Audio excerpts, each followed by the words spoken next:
Hi friends, நம்ம இன்னைக்கு என்ன ரெசிபி பார்க்க போறோம் அப்படின்னா, ஒரு புதுமையான சுவையில அட்டகாசமான ருசியில சைவ மீன் குழம்பு தாங்க பார்க்க போறோம்.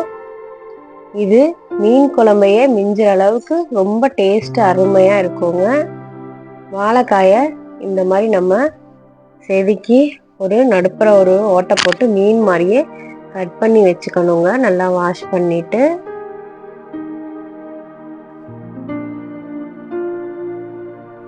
கட் பண்ணி வச்சிருந்த வாழைக்காயை நம்ம இப்போ மசாலா தடவி எண்ணெயில் பொரிச்சு எடுக்க போகிறோம். அதுக்கு ஒரு பாத்திரத்தில் 1 ஸ்பூன் தனி மிளகாய் தூள் சேர்த்துருக்கேன், 1/4 ஸ்பூன் மஞ்சள் தூள் சேர்த்துருக்கேன், தேவையான அளவு சால்ட் உப்பு, 1 ஸ்பூன் ஆயில் விட்டுக்கிறேன்.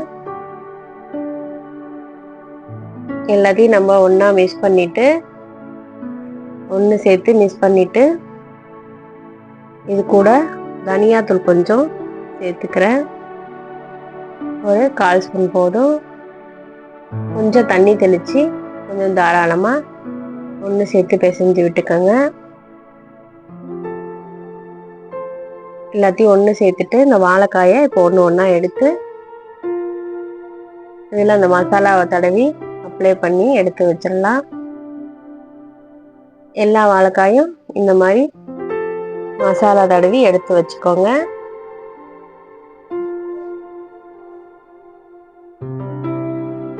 எடுத்து வச்சுட்டு ஸ்டவ் ஆன் பண்ணி ஒரு தோசைக்கல் வச்சுக்கலாம். இது மாதிரி எல்லாத்தையும் அப்ளை பண்ணி எடுத்து வச்சிருங்க. தோசைக்கல்ல தாராளமாக எண்ணெய் விட்டுருக்கேன் பாருங்க. இதில் இப்போ நம்ம ஒன்று ஒன்றா வாழைக்காயை எடுத்து வச்சு மீன் பொரிச்சு எடுக்கிற மாதிரியே நம்ம கொஞ்சம் செவந்ததுக்கப்புறம் பொரிச்சு எடுத்துக்க போகிறோம். இப்படி பண்ணுறதால நமக்கு மீன் சுவையே அப்படியே கிடைக்குங்க. வாழைக்காவும் கரையாமல் சூப்பராக நமக்கு இருக்கும். வாழைக்காலாம் சட்டுன்னு மீன் மாதிரியே வேகக்கூடிய ஒரு காய்.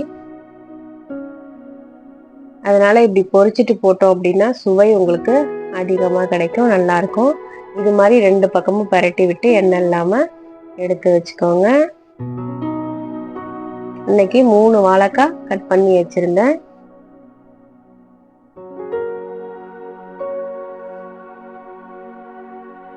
எல்லாத்தையும் பொரிச்சு எடுத்துட்டேன் பாருங்க. இப்போ ஸ்டவ் ஆன் பண்ணி ஒரு மண் சட்டி வச்சிருக்கேன். அதில் தேவையான அளவு செக்கில் ஆட்டின நல்லெண்ணெய் சேர்த்து அது கூட 1/4 ஸ்பூன் வெந்தயம் சேர்த்துருக்கேன். கடுகு, வெள்ளை உளுத்தம் பருப்பு கொஞ்சம் சேர்த்து பொரிஞ்சதுக்கப்புறம் கருவேப்பிலை சேர்த்து அது கூட பொடியாக கட் பண்ணி வச்சுருந்த பல்லாரி வெங்காயம், 2 பச்சை மிளகாய் சேர்த்து நல்லா வதக்கி விட்டுக்கோங்க. அது கூட சின்ன வெங்காயம் முழுசாக உரிச்சு வச்சுருந்தா அதையும் சேர்த்துக்கலாம். சின்ன வெங்காயம் நமக்கு அதிக டேஸ்ட் கொடுக்கும், நல்லாயிருக்கும். அது கூட ஒரு தக்காளி சேர்த்துக்கிறேன். நல்லா கனிஞ்ச தக்காளியாக பழமாக எடுத்து வச்சுருந்தேன். நல்லா எல்லாத்தையும் சேர்த்து சுருளை வதக்கியாச்சு பாருங்க. இந்த ஸ்டேஜில் நம்ம 1/4 ஸ்பூன் மஞ்சள் தூள் சேர்த்துக்கிறோம். தனி மிளகாய் தூள் 2 ஸ்பூன்,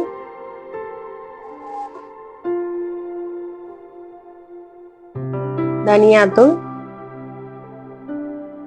3 ஸ்பூன் சேர்த்துருக்கேன். உங்களுக்கு காரத்துக்கு தகுந்த மாதிரி மிளகாத்தூள்லாம் சேர்த்துக்கோங்க. இந்த மசாலாவை எல்லாத்தையும் சும்மா ஒரு கலரி விட்டுட்டு இது கூட இப்போ நம்ம புளி சேர்த்துக்கலாம். ஒரு லெமன் சைஸு புளி ஊற வச்சுருந்தேன். அதை நல்லா கரைச்சிட்டு இப்போ சேர்த்துக்கலாம். இது சும்மா கொஞ்சம் தண்ணி ஊற்றி மிக்ஸ் பண்ணியிருந்தேன். இப்போ புளியை நம்ம சேர்த்துக்கலாம். புளி சேர்த்தாச்சு, நல்லா கிளறி விட்டுருங்க. இது கூட தேவையான அளவு கல்லுப்பு சேர்த்துக்கோங்க. இந்த ஸ்டேஜில் ஒரு மூடியை போட்டு மூடி வச்சுருங்க. கொதிச்சு வரட்டும். கொதிச்சு நல்லா கொஞ்சம் எண்ணெய் பிரிஞ்சு வந்ததுக்கப்புறம் நம்ம தேவையான அளவு கொஞ்சம் தண்ணி சேர்த்துக்கலாம். கொதிச்சு நல்லா வந்திருக்கு பாருங்க. குழம்பு உங்களுக்கு எவ்வளோ தேவைப்படுதோ அது மாதிரி கொஞ்சம் தாராளமாக தண்ணி விட்டு நீங்கள் மூடி வச்சிருங்க.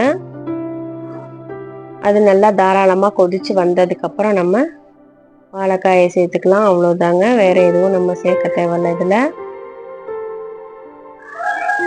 நல்லா கொதிச்சு வந்துச்சு பாருங்க. இப்போ நம்ம வாழைக்காயை சேர்த்து இது கூட நல்லா வேக விட்டு கொஞ்சம் சுண்டுனதுக்கப்புறம் நம்ம எடுத்துக்கலாம். வாழைக்காய் எல்லாத்தையும் ஒன்று சேர்த்தாச்சு. இப்போ கடைசியாக மீன் சேர்க்குற மாதிரி கடைசியாக நம்ம வாழைக்காயை சேர்த்து இது கூட கொதிக்க விட்டுக்கலாம். நல்லா கொதிச்சு மீன் எண்ணெய் பிரிஞ்சு வந்திருக்கு பாருங்க. நல்லா மீன் குழம்பு மாதிரியே. கடைசியாக கருவேப்பிலை தூவி நம்ம ஸ்டவ் ஆஃப் பண்ணிடலாம். உங்களுக்கு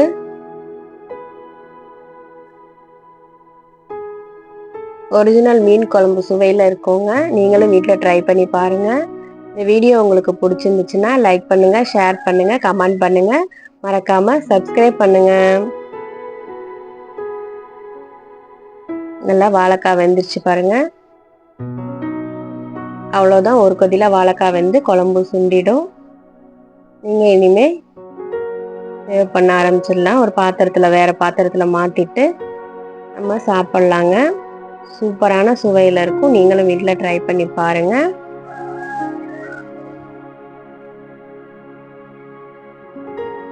தேங்க்ஸ் ஃபார் வாட்சிங்.